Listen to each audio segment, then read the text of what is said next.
Bugün 16 Ağustos 2026 yıl.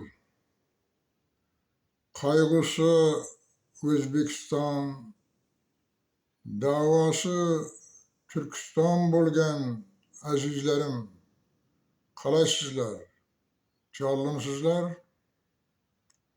Bugünkü mevzumuz Özbek devletçiligi köksüge urilgan bıçak deb nomlanadi.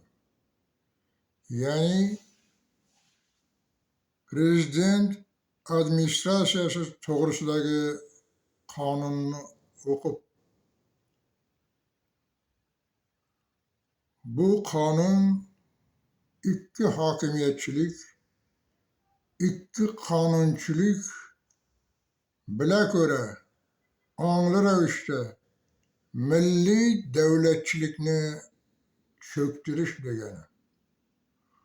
Bu qonun O'zbek davlatchiligi ko'ksiga urilgan pichoqdir.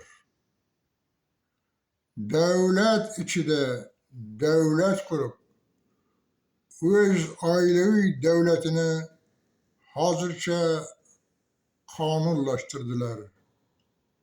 Lekin bu oilaviy davlatning umri qachongacha davom etar ekan? Bu dunyodagi geopolitik jarayonlarga, Eron, Amerika, Isroil va Rossiya Ukraina urushi natijalariga, shu bilan birga eng asosiysi dunyo boshqaruvi qaroriga bog'liq. Dunyo boshqaruvi esa 2018 yildayoq barcha yakka hokimlikka, oilaviy boshqaruvga asoslangan davlatlarni parlament boshqaruviga o'tilishi haqida qarorini berib bo'lgan. Shikoyatga o'rin yo'q. Dunyo egasiz emas.